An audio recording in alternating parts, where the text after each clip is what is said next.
Ads లేకుండా latest episode చూడండి. ఆ సాలువ ఎక్కడో గాల్లో ఎగురుకుంటూ వచ్చి దేవాంశ్ మీద పట్టవేంటి? మనమందరం బావగారు దేవాంశ్ మీద చూపిస్తున్న ప్రేమ అనుకున్నాం. కానీ ఇది కన్న తండ్రిని మింగేయడానికి కడుపులో పిండం చూపిస్తున్న ప్రభావం అని మనకిప్పుడే అర్థమైంది.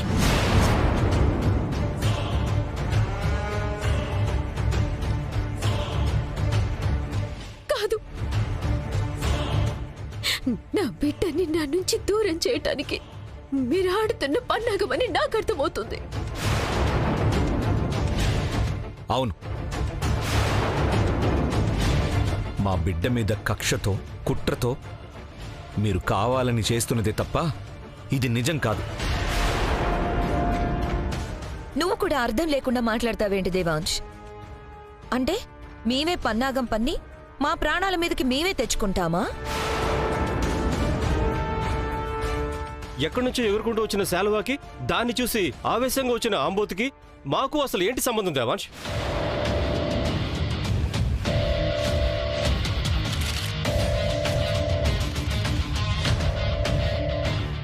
అయ్యా, దుర్ముహూర్తం వచ్చేస్తుంది, తర్పణాలు వదలండి. ఇక్కడ ప్రాణాలకే దిక్కులేదంటే ఇంకా దుర్ముహూర్తాలంటారేంటి? అయినా మా జీవితాల్లోకి ఎప్పుడో దుర్ముహూర్తం ప్రవేశించేసింది.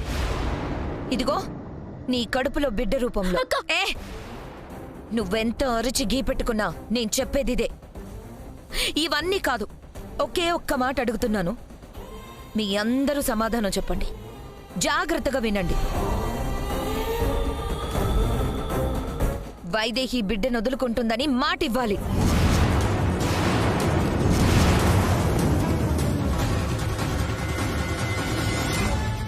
అంతవరకు మావయ్య గారికి తర్పణం వదలడానికి వీల్లేదు.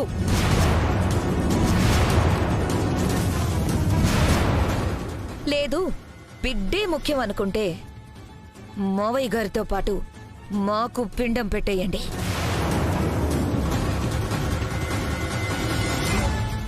ఎందుకంటే తర్వాత జరగబోయేదాదే. అవును, మాకు కూడా పిండం పెట్టేసేయండి. చాలా ఆపండి. ఎవరికి ఇష్టం వచ్చినట్టు ఏదేదో మాట్లాడుతున్నారు. ఇప్పటికి బిడ్డల్ని పోగొట్టుకుని పుట్టడు దుఃఖంలో ఉంటే మీ గోలేంటి? ఏదైనా ఉంటే తర్వాత మాట్లాడుకుందాం.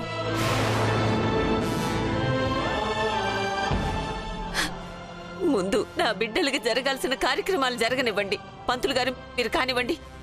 నాన్న దేవాంశ్, నువ్వు వెళ్ళరా. నువ్వు వెళ్ళు బావా.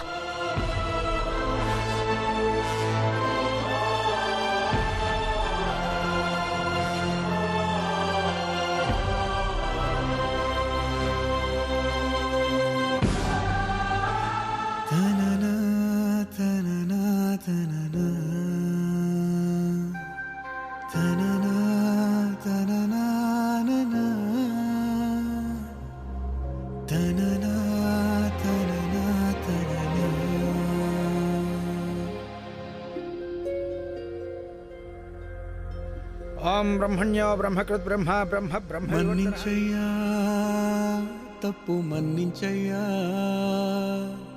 మంచోళ్ళకే అన్ని కష్టాలయ్యా. వెళ్ళిరయ్యా సెలవని అంటాంది కంట తడి, ఉండలేక నీ ఎంబడే వస్తాంది గుండె సడి. గురుదేవుడికా ఇంతటి శోకం వెలివేసినదా పాపపు లోకం. మహారాజయ్యా మహారాజయ్యా మహారాజయ్యా, మరాతలు నీ చేతితో మార్చావయ్యా. ఎట్టాగయ్యా ఎట్టాగయ్యా ఎట్టాగయ్యా, ఏ దారిగా ఈ శూన్యము దాటాలయ్యా. నువ్వు లేక చిన్నబోయే చిన్నారి చిరునవ్వులు, ఆవిరవుతున్న ఆశలకు దిక్కెవరు. మహారాజయ్యా మహారాజయ్యా మహారాజయ్యా, నువ్వులేని మా లోటెవ్వరు తీర్చేరయ్యా.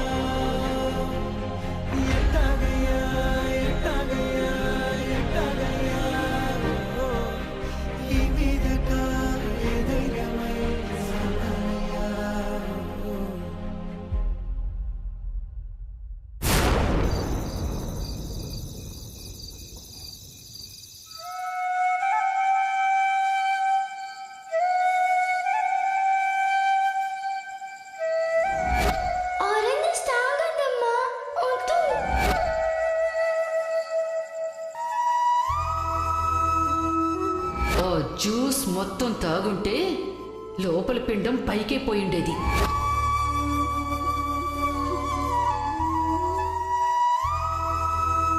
రేపు నాన్నకి ఆపదొస్తుంది.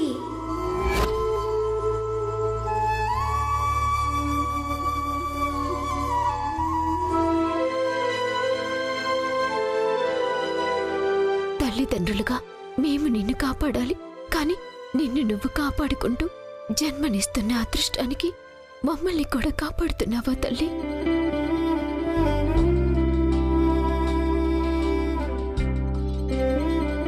వైదేహి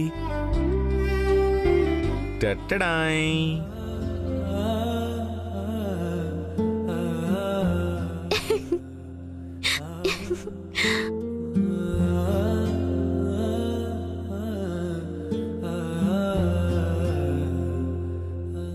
ఆ రోజు అడిగావు కదా, అప్పుడు యాక్సిడెంట్ జరిగి ఇవ్వడం కుదరలేదు. ఇప్పుడు తెచ్చా. ఎలా ఉంది? చాలా బాగుంది బావా.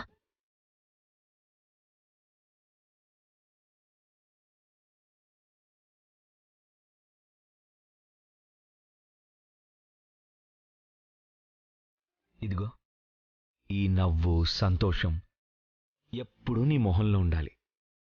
చుట్టూ నీకు నచ్చే వస్తువులు, అనుకూలమైన వాతావరణం మాత్రమే ఉండాలి. అలాగే మనసుకి బాధ పెట్టేవి, భయం కలిగించే ఆలోచనలేవీ ఉండకూడదు. జరిగిందేదో జరిగిపోయింది, గతాన్ని వదిలేద్దాం. మన భవిష్యత్తు మనకి ముఖ్యం వైదేహి. మన బిడ్డ భవిష్యత్తే మనకి ముఖ్యం. తెలుసు బావా, అలాగని నేనేదో గతం గుర్తు చేసుకుని భయపడుతున్నానని అనుకోవద్దు. ఇప్పుడు ఆ భయమేమీ లేదు బావా. ఇంకా చెప్పాలంటే ధైర్యంగా ఉంది. ఎందుకంటే మనకి ఏ ఆపదొచ్చినా మన బిడ్డ ముందే చెప్తుంది. మనం తనని కాపాడటం కాదు బావా, తనే మనల్ని కాపాడుతుంది.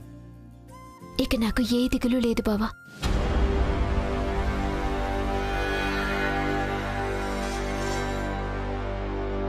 ఏంటి బావా, ఇంకా నమ్మకం కుదరడం లేదా? నాన్నకి ఆపద వస్తుందని చెప్పింది, వచ్చింది కదా. నీళ్లల్లో దిగకూడదని ముందు చెప్పింది. అది తప్పించుకున్నామనుకుంటే ఎద్దు రూపంలో ఆపద వచ్చింది. అప్పుడు కూడా మన బిడ్డే తన కదలికలతో చెప్పింది బావా. ఇది నువ్వు నమ్మి తీరాల్సిందే. నా చిట్టి తల్లి దేవతలా మనల్ని కాపాడుతుంటే తనకి దురదృష్టాన్ని అంటగడుతున్నారు బావా. కుటుంబానికి శాపం అంటున్నారు. కానీ వాటిని ఎలా తిప్పికొట్టాలో కూడా నా చిట్టి తల్లి నాకు చెప్తుంది. ఇక నాకు ఏ దిగులు లేదు బావా. నువ్వు చెప్తున్నది నమ్మశక్యంగా లేదు వైదేహి. కానీ ఈ ఆలోచన వల్ల నువ్వు ధైర్యంగా, సంతోషంగా ఉన్నావు. అది చాలు. ఇదే నీకు మన బిడ్డకి మంచిది. నాకు కావాల్సింది ఇదే వైదేహి. నువ్వు ఎప్పుడూ ధైర్యంగా, సంతోషంగా ఉండాలి.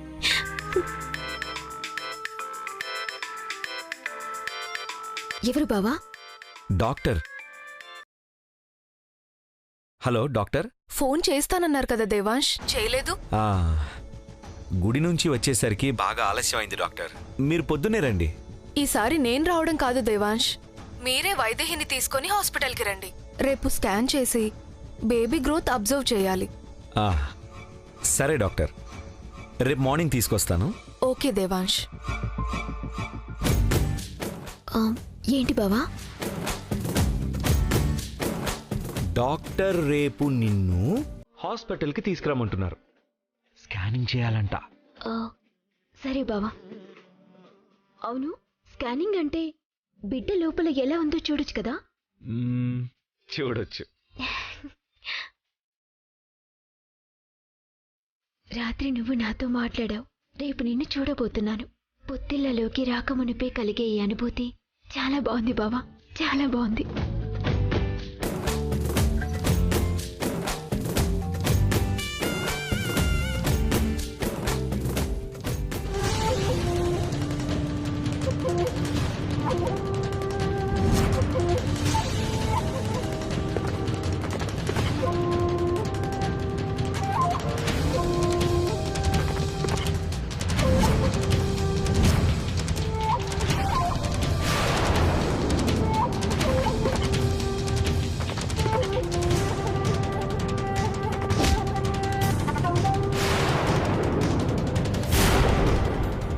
పక్కగా ప్లాన్ చేసినా ఎలా మిస్ అయిందో అర్థం కావడం లేదు.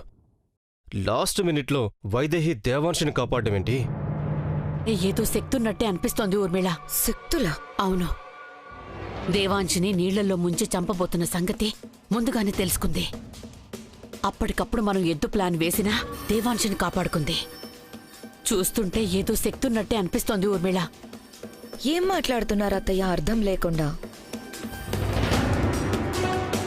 అత్తయ్య చావుని దగ్గరగా చూసేసరికి భయంతో ఏం మాట్లాడుతున్నారో అర్థం కావడం లేదు.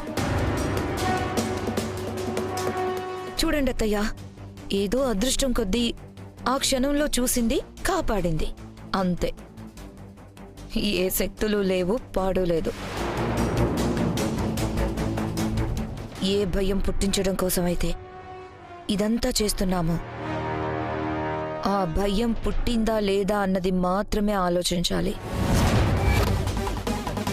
అదే అర్థం కావడం లేదు కదా.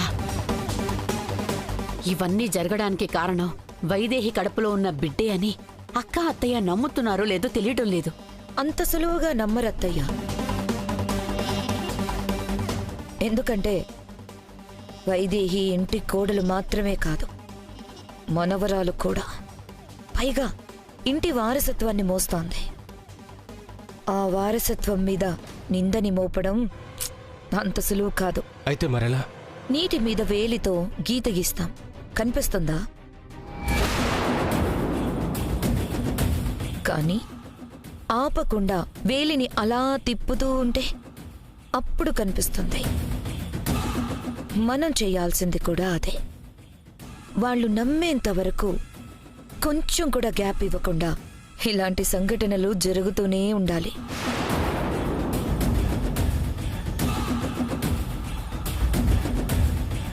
నిజమే. ఈసారి వేసే ప్లాన్ ఇంకా పగడ్బందీగా ఉండాలి. అస్సలు తప్పించుకునే అవకాశమే ఉండకూడదు. మళ్ళీ ఆ ఎద్దులాంటి ప్లాన్ మాత్రం వెయ్యొద్దు. వేసినా నన్ను చుట్టుపక్కల మాత్రం ఉంచొద్దు. అమ్మా, అదేదో అనుకోకుండా జరిగిపోయిందమ్మా, వదిలే. ఏంటి వదిలేసేది? ఆ శాలువ నీ మీద పడుంటే తెలుసుండేది. అమ్మా, నేనేదో కావాలని చేసినట్టు అంటావేంటి? ఇలాంటివి చేసేటప్పుడు ఒక్కోసారి రివర్స్ అయ్యి మన మీదకే వస్తాయి. అన్నిటికీ ప్రిపేర్ అయి ఉండాలి. ఏ ఆపండి, మీ తల్లి కొడుకుల గొడవ. తర్వాత ఏం చేయాలో ఆలోచిద్దాం. చెయ్యడానికి ఏమీ లేదు. ఈసారి తగిలే దెబ్బ ఎలా ఉండాలంటే దానికి కారణం వైదేహి కడుపులో ఉండే బిడ్డ అని నమ్మి పెద్దమ్మ నానమ్మలే బిడ్డని తీసేయమని బలవంతం చేయాలి.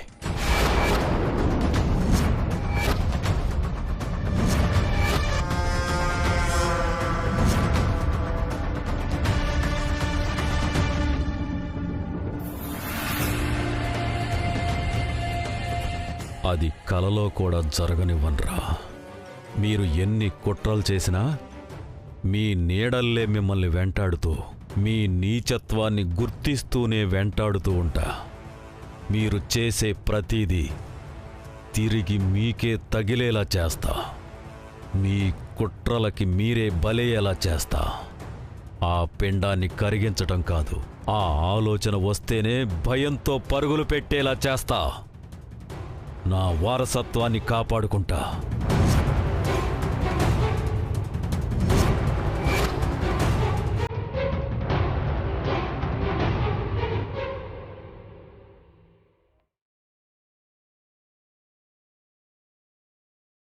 ఏంటి వైదేహి, బాగా టెన్షన్ పడుతున్నావు? ఇంట్లో పరిస్థితి మీకు తెలిసిందే కదా డాక్టర్. తెలుసు దేవాంశ్. ఒకేసారి ఇంట్లో 2 మరణాలు తట్టుకోవడం చాలా కష్టం. కానీ దాని ప్రభావం కడుపులోని బిడ్డ మీద పడకూడదు కదా. నేను అదే చెప్తున్నాను డాక్టర్. వైదేహి, విన్నావుగా డాక్టర్ ఏం చెప్తున్నారు? ఓకే దేవాంశ్, ఒకసారి స్కానింగ్ చేద్దాం. బిడ్డ తల్లి హెల్త్ కండిషన్ ఎలా ఉందో చూసి చెప్పొచ్చు. అలాగే డాక్టర్.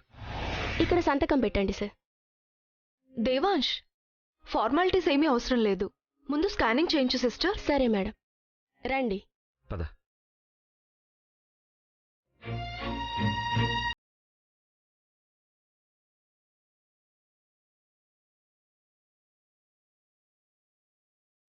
సార్ మీరు ఇక్కడే ఉండండి. మీరు రండి మేడం.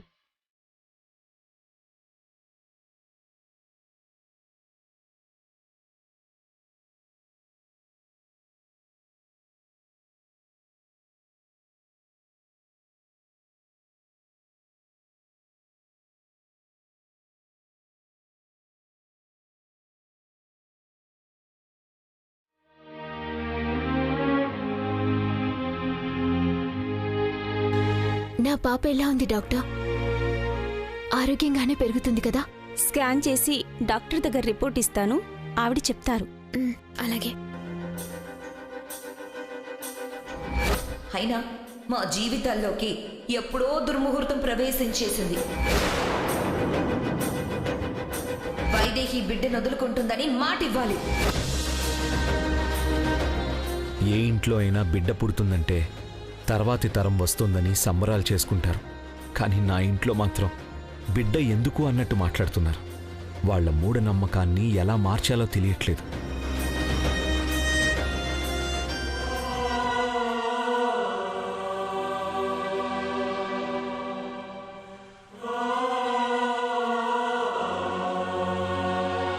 ఈ విషయంలో మీరేం ఆలోచిస్తున్నారో నాకేం అర్థం కావడం లేదత్తయ్య.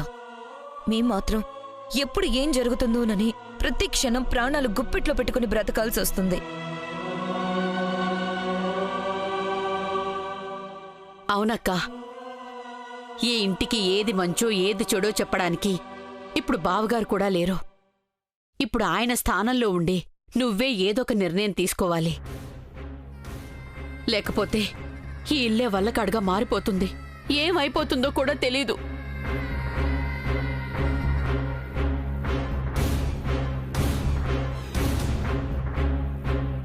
ఏదో ఒక నిర్ణయం తీసుకోవాలత్తయ్యా.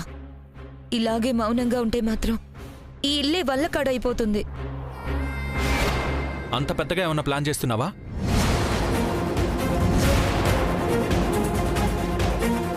నేను ప్లాన్ చేయడం ఏంటి? ఏం మాట్లాడుతున్నారు? లేకపోతే నువ్వే మాట్లాడుతున్నావు. అసలు మీరేం ఆలోచిస్తున్నారో మీకైనా అర్థం అవుతుందా?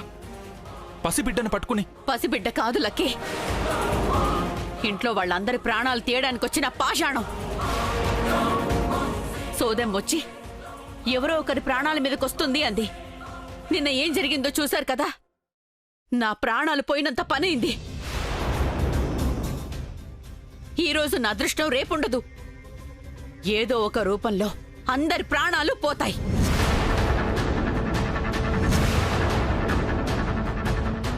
కళ్ళ ముందు ఇంత జరుగుతున్నా ఇంకా నమ్మను అంటే ఏం చేస్తాం?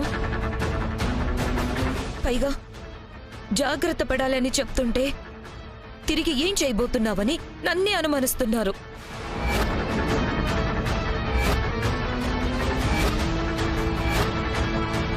అవును, ఇక్కడేమో మనం ప్రాణభయంతో కంగారు పడుతుంటే అక్కడ వాళ్ళు ఆ ప్రాణం తీసే బిడ్డ క్షేమంగా ఉండాలని హాస్పిటల్కి వెళ్ళారు. అంటే ఏంటి మీ అందరి ఉద్దేశం? ఆ బిడ్డనే వద్దంటున్నారా? అసలు మీ ఉద్దేశం ఏంటో ముందు అది చెప్పండి. ఇంట్లో అందరి ప్రాణాలు పోయినా పర్వాలేదనుకుంటున్నారా? మీ పనికి మాలిన ఆలోచనలకి భయానికి పసిబిడ్డని బలి చేయకూడదంటున్నా. బలైపోయేది మనం. అర్థం కావట్లేదా మీకు? ఓ బిడ్డ బతికొస్తే మనందరం చచ్చిపోతాం. పోయినా నష్టమేం లేదు.